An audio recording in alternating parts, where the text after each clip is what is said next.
루카가 전한 거룩한 복음입니다.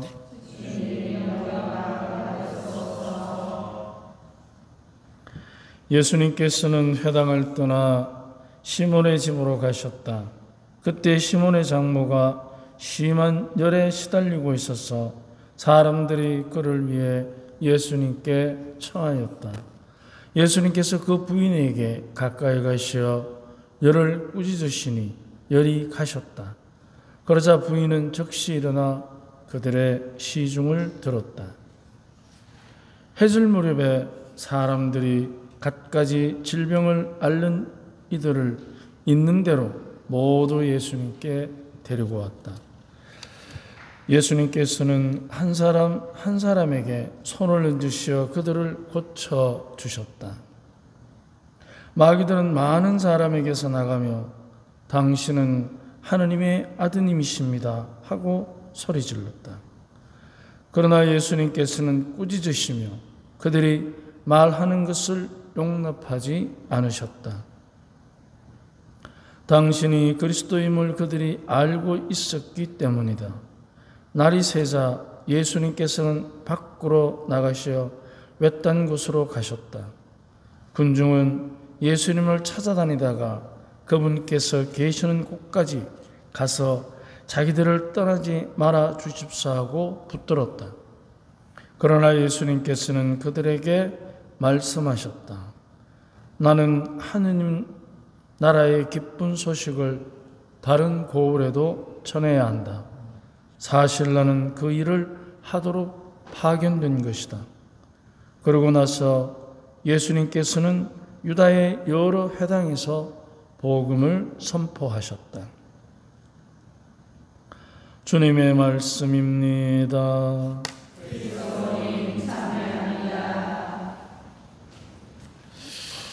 우리가 한번 상상해 볼 수 있습니다.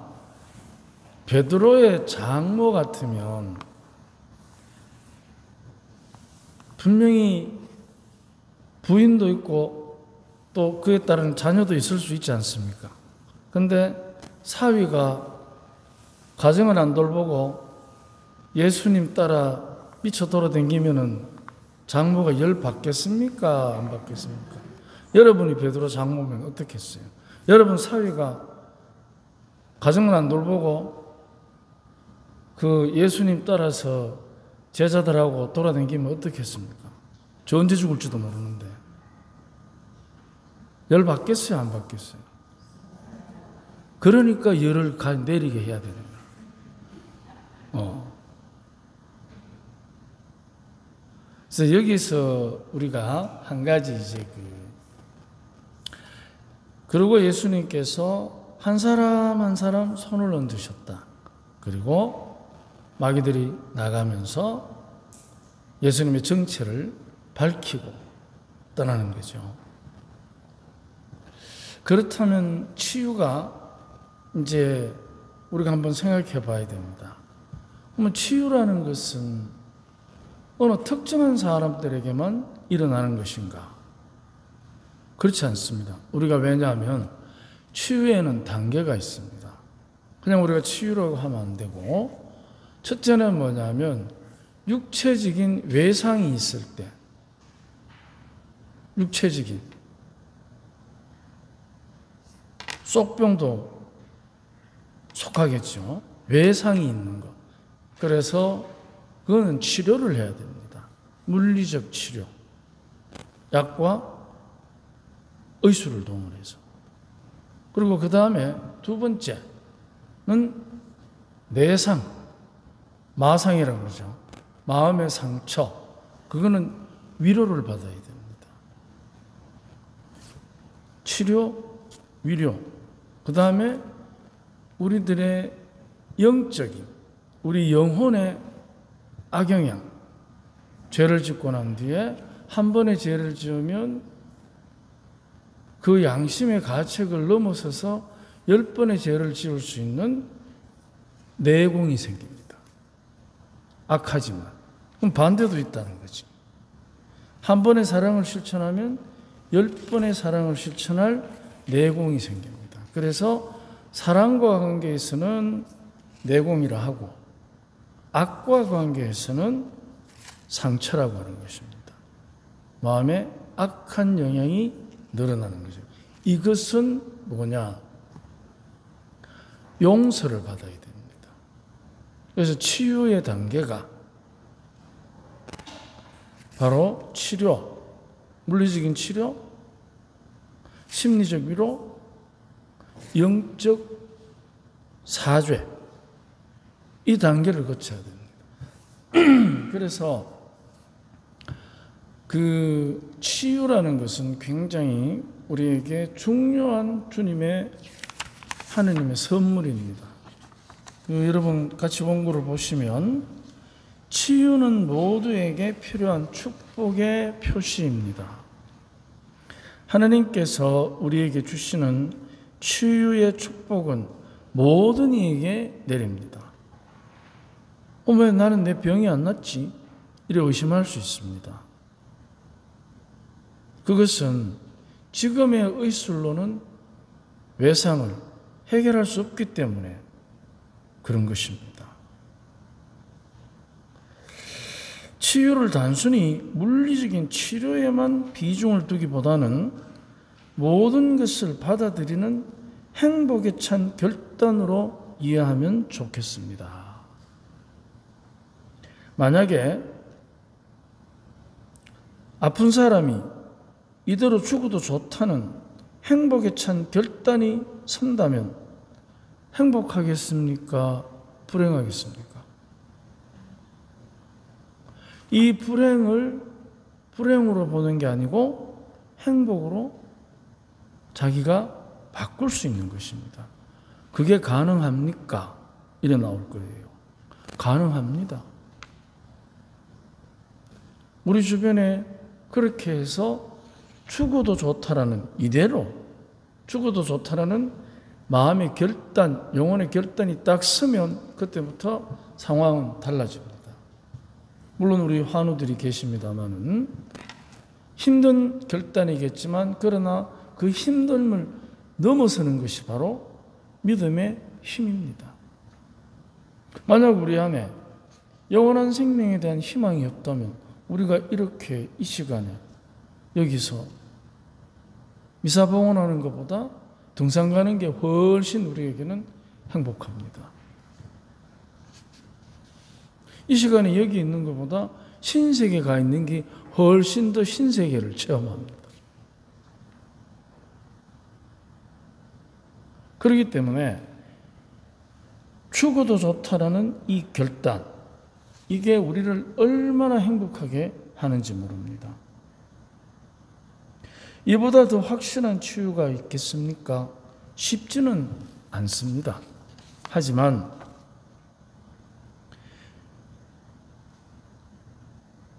아픈 순간만이 아니라 매 순간 아프기 전부터 우리는 분명히 아팠습니다. 어느 날 갑자기 아픈 사람은 없습니다. 그 전에도 우리는 영적으로도 아팠고 심적으로도 아팠고 육체적으로도 아픈 경험이 있습니다. 그럴 때 매 순간마다 이런 마음을 갖도록 노력한다면 매 순간 치유가 일어날 것입니다. 그래서 치유는 어느 날 갑자기 기적처럼 떨어지는 게 아니고 훈련된 사람에게 더 크게 주어지는 축복입니다. 치유는 훈련입니다. 기도가 거룩한 훈련이듯이 치유 역시 우리가 기도라는 거룩한 훈련을 할 때마다 단련되어지고 수련되어지고 훈련되어지는 치유의 힘입니다. 그래서 가만히 있다가 나에게 마음 상하는 일이나 외상이 일어났을 때 또는 영혼의 상처를 입었을 때 주님 기도해도 왜 치유가 안 됩니까? 지금 치유되고 있는 과정입니다. 그런 말 하는 자체가. 그런데 본인이 이런 기도와 치유의 수련을 통해서 이 병이 오기 전에 상태로 돌아가려는 욕망이 강한 거예요. 근데 이런 말이 있습니다. 과거는 과거로 두어라. 과거는 과거로 두어야 됩니다. 내가 그때로 돌아가면 뭘 잘할 거지. 돌아갈 수도 없지만 돌아간다 해도 똑같습니다.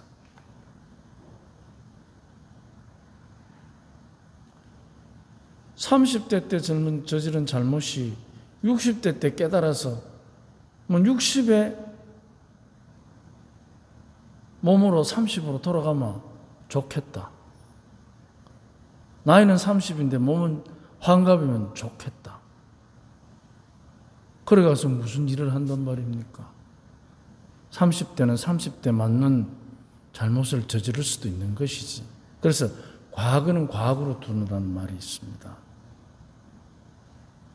바로 치유라는 것은 새로운 삶입니다. 아프기 전으로의 회귀가 아니고 아프지만 아픈 상태에서 새로운 삶을 살아가는 것. 이게 치유입니다. 그런데 우리는 대부분 아프기 전으로 돌아가야 한다는 착각을 할 때가 있습니다. 그렇지 않습니다. 그렇게는 못합니다. 그래서 우리가 치유라는 것은 바로 지금 이 순간 죽어도 좋다라는 있는 그대로의 수용, 받아들임. 여기에서부터 이제 치유는 힘을 갖기 시작합니다. 그래서 이 치유는 달리 방법이 없어서 내리는 비참한 결론도 아니고 해볼 것 다 해봤다는 끝장난 자괴감도 아닙니다. 나아가서 피할 수 없는 한계에 꽉 끼어서 옴짝달싹할 수 없는 두려움도 아닙니다. 이 치유는 한계를 넘어서는 하느님께 의탁하는 순명의 해방감이 바로 이 행복입니다. 그래서 병의 고통에서 풀려나는 것이 아니라 병의 두려움에서도 풀려나야 고통도 이깁니다. 우리 장기 피증자분들 어떻게 생각하십니까? 두렵습니다. 내 인생이 어떻게 될지. 그렇지만 두려워하지 마십시오. 이 두려움을 극복해야 고통을 이겨냅니다. 그래야 치유가 됩니다. 그래서 이 치유라는 것을 단순히 내 몸이 성해지는 것을 넘어서야 됩니다. 말이 그렇지 쉽습니까? 그런데 쉬우면 누구나 하겠죠. 어려우니까 은총이 필요하고 수련이 필요한 것입니다. 훈련이 필요한 것입니다.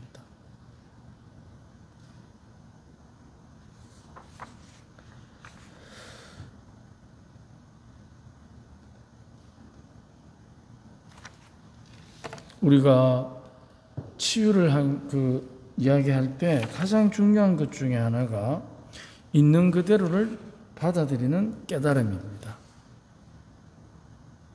누구든지 서로 원수라 하여도 그만의 가치를 인정하는 무한한 긍정의 힘. 이걸 우리가 연습을 할 때 상처받지 않습니다. 상처를 이깁니다. 이 이상의 치유는 없습니다. 그래서 외상에 매이는 것, 그것은 어쩌면은 치유를 악용하려는 마귀의 유혹일 수도 있습니다. 베드로 장로의 열이 가셨다. 그 다음에 이제 열이 가셨다는 얘기는 바로 이 복음의 전체의 앞뒤 이야기에서 이렇게 보면 바로 그 베드로 장로 안에 자리하고 있는 억하심정, 서러운 마음, 그리고 자기 나름대로의 많은 근심과 걱정들이 그 사람을 휘어잡고 있겠죠. 그래서 여기서 열병이라는 것은 머리가 뜨끈뜨끈한 것, 그거를 넘어서서 열받는 것, 울화, 그런 의미를 담고 있습니다. 그래서 그것은 바로 마귀의 유혹 속에서 또는 내가 가지고 있는 이기적인 욕심 속에서 우리는 항상 열병을 앓고 있습니다. 그래서 아마 열병을 참다 못해서 이 헐티제 꼭대기까지 왔을 수도 있어요. 이게. 열병에 시달리는 거죠, 우리가. 그 다른 말로 말하죠, 우리가? 화합병이라고 하죠, 화합병. 우리는 지금 어느 때보다도 신체적인 치료나 마음의 치유가 절실합니다. 하느님께 드리는 순명은 모든 외적인 조건들을 넘어서는 치유의 힘입니다. 조건 없는 사랑은 모든 것을 치유하는 힘입니다. 그래서 베드로 장모가 오늘 이야기해 보면 열이 가시고 뭘 했다고 나옵니까? 시중을 들었다. 이게 중요합니다. 시중은 내가 원하는 대로 끌고 가는 게 아니고 상대가 원하는 대로 해주는 삶의 자세입니다. 이게 치유받았다는 표시입니다. 그래서 우리가 치유를 받으면 비록 그게 원수라 할지라도 그의 시중을 들어줄 수 있는 영적인, 심리적인, 육체적인 힘을, 활력을 회복할 수 있습니다. 그래야 우리가 치유됐다는 기쁨이 우리를 행복하게 합니다. 그 예수님이 살았던 당시에 또 이렇게 비교해 보면, 자, 열병을 앓는 여자, 성전이 아닌 곳의 집에서 있을 수가 없는 일이에요. 남자가 열병을 앓는 부정한 여자를 찾아가서 위로해 준다? 이것은 있을 수가 없는 일입니다. 그런데 그 모든 부정적인 시각의 조건을 넘어서서 그녀를 찾아가는 거죠. 예수님이 먼저 시중을 들어준 것입니다. 그러니까 그녀도 위로를 받고 시중을 들어준 것입니다. 이 이야기는 굉장히 치유에 있어서 중요한 이야기입니다. 우리가 아파할 때 참 부정적입니다. 외롭고 두렵고 서럽고 서운하고 이런 것들이 열병입니다. 그래서 주님께서는 바로 당신께서 당신과 함께 할 때 주어지는 축복, 바로 그 열병을 꾸짖어 주신다는 것. 그렇다면 주님이 뒤이어서 나는 다른 고을에도 복음을 선포해야 된다. 바로 이 열병에 찬 수많은 사람들을 위로해 주시는 것. 그 발걸음이 오늘 나에게 옵니다. 두려워하지 마시고 간절히 청하십시오. 그래서 그 옆에 보면 이런 말도 있습니다. 이 양반이 굉장히 유명한 동기부여 전문가예요, 미국에.